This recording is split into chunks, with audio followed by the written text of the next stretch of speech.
is a lamp unto my feet, and a light unto my path.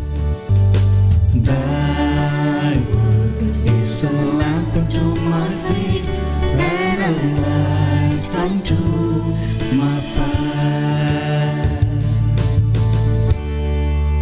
First reading. A reading from the first book of Samuel, chapter 16, verses 1, 5 to 7 and 10 to 13. The Lord said to Samuel, "How long will you go on grieving over Saul? I have rejected him as king of Israel. But now get some olive oil and go to Bethlehem, to a man named Jesse, because I have chosen one of his sons to be king. I have come to offer a sacrifice to the Lord. Purify yourselves and come with me." He told Jesse and his sons to purify themselves, and he invited them to the sacrifice. When they arrived, Samuel saw Jesse's son, Eliab, and said to himself, "This man standing here in the Lord's presence is surely the one he has chosen." But the Lord said to him, "Pay no attention to how tall and handsome he is. I have rejected him, because I do not judge as people judge. They look at the outward appearance, but I look at the heart." In this way, Jesse brought 7 of his sons to Samuel, and Samuel said to him, "No, the Lord hasn't chosen any of these." Then he asked him, "Do you have any more sons?" Jesse answered, "There is still the youngest, but he is out taking care of the sheep." "Tell him to come here," Samuel said. "We won't offer the sacrifice until he comes." So Jesse sent for him. He was a handsome, healthy young man, and his eyes sparkled. The Lord said to Samuel, "This is the one, anoint him." Samuel took the olive oil and anointed David in front of his brothers. Immediately the Spirit of the Lord took control of David and was with him from that day on. Then Samuel returned to Ramah. The word of the Lord. Second reading. A reading from the letter of St. Paul to Ephesians, chapter 5, verse 8 to 14. You yourselves used to be in the darkness, but since you have become the Lord's people, you are in the light. So you must live like people who belong to the light, for it is the light that brings a rich harvest of every kind of goodness, righteousness, and truth. Try to learn what pleases the Lord. Have nothing to do with the worthless things that people do, things that belong to the darkness. Instead, bring them out to the light. It is really too shameful even to talk about the things they do in secret. And when all things are brought out to the light, then their true nature is clearly revealed. For anything that is clearly revealed becomes light.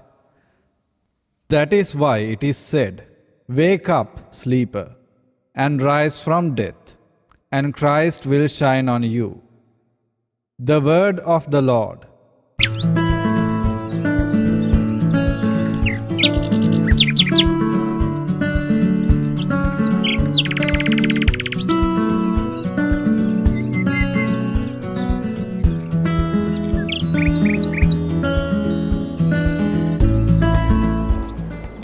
Jesus is the light of the world.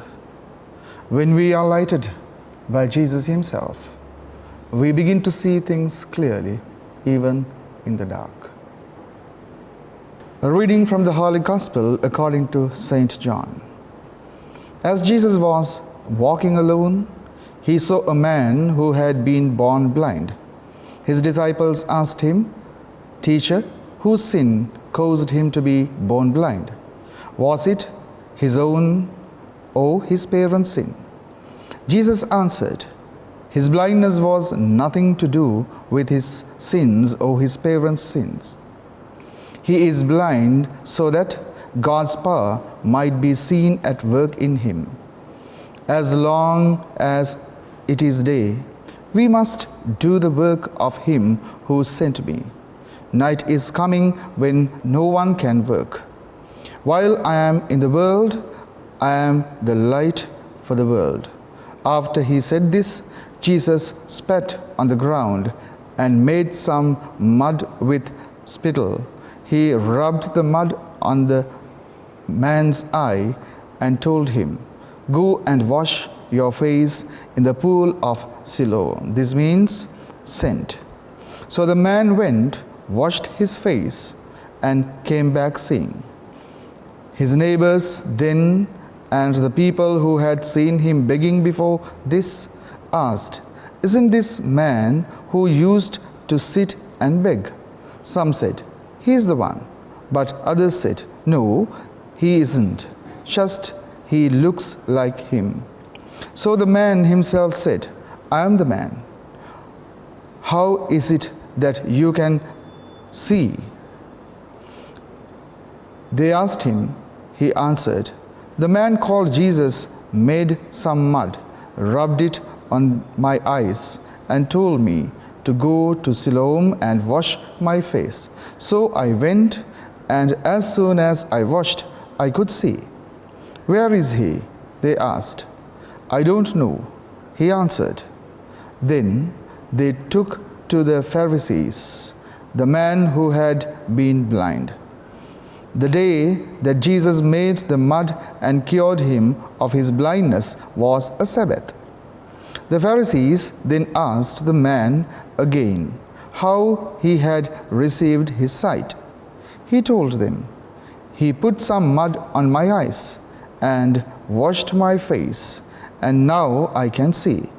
Some of the Pharisees said, "The man who did this cannot be from God, for he does not obey the Sabbath law." Others, however, said, "How could a man who is a sinner perform such miracles as these?" And there was a division among them. So the Pharisees asked the man once more, "You say he cured you of your blindness. Well, what do you say about him? He is a prophet." The man answered. The Jewish authorities, however, were not willing to believe that he had been blind and could now see, until they called his parents and asked them, "Is this your son? You say that he was born blind. How is it then that he can see?" His parents answered, "We know that he is our son, and we know that he was born blind, but we do not know how it is that he is now able to see. Nor do we know who cured him of his blindness. Ask him. He is old enough that and he can answer for himself."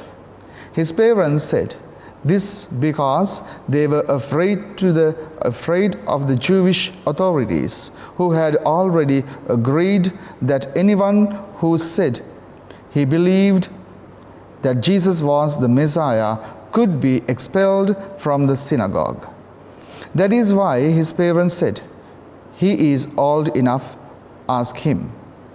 A second time, they called back the man who had been born blind and said to him, "Promise before God that you will tell the truth.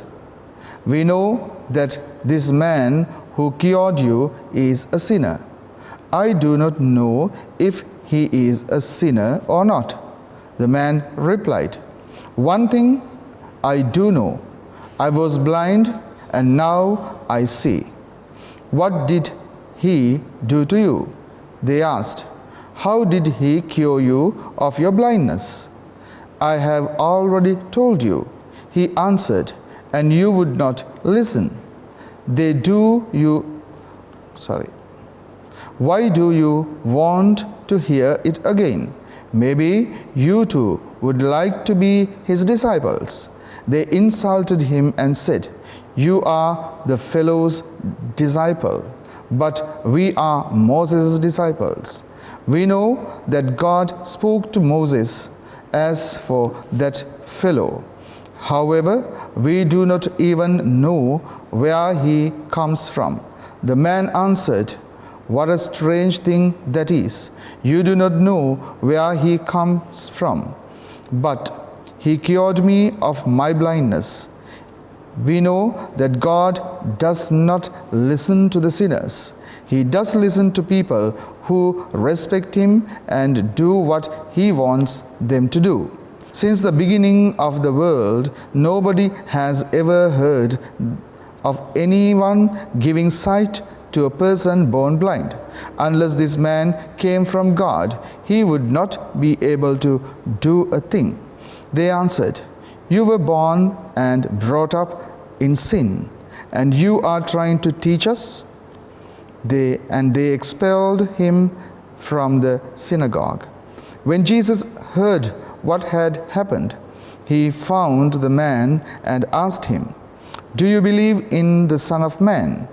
The man answered, "Tell me who he is, sir, so that I can believe in him." Jesus said to him, "You have already seen him, and he is the one who is talking with you now." "I believe, Lord," the man said, and knelt down before Jesus.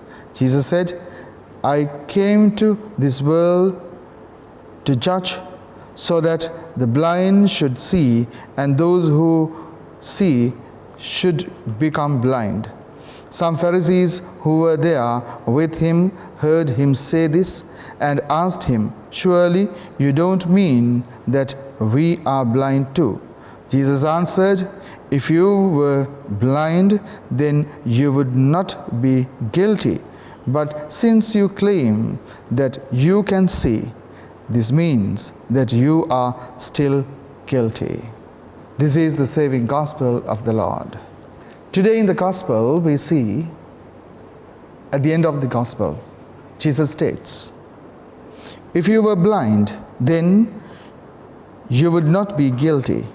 But since you claim that you can see, this means that you are still guilty." Sometimes we claim to say things, or we claim that we are seeing things enough. We perceive things rightly. Sometimes we think our perception is always right. When we think our perception is always right, what happens with us is that we begin to see things in our own way. We begin to see things with our colored mind. We begin to see things with our narrow-mindedness. And so much so, we interpret things, we judge on things which really have, with the knowledge that we have with the surrounding. But today in the gospel, we see that Jesus tells us, those people who claim themselves that they could see well will end up in guilt. So my dear friends, we need to think that we all are blind in one way or the other. Blindness means not just a physical blindness. We are sometimes blind for our own principles. We are sometimes blind for our own convictions. We are sometimes blind for our own desires and inclinations, and sometimes for our own addictions. We think that they are right sometimes. So much so, we interpret things accordingly. And we argue with people to make things right, though we really see that they are not right. So this is the problem today in the gospel we see. That some of the Pharisees are arguing, having seen the things that are being taking place, which are very extraordinary, which are really from God, but they were so blind to interpret that it is the work of God. Because of their arrogance, because of their pride, because of their narrow-mindedness, because of their ignorance. This happens to us also, my friends. So it's time for us to turn into ourselves and see where we are blind. It is a time for us to turn into ourselves and see where we have failed to see things clearly. And that's why Jesus says today, we have to say always, our light is the Lord. When Jesus becomes our light, when Jesus lights up our own world, when Jesus lights up our own thinking, when Jesus lights up our own convictions, our convictions become right. We come to believe things right. When we come to believe things right, our perception becomes right.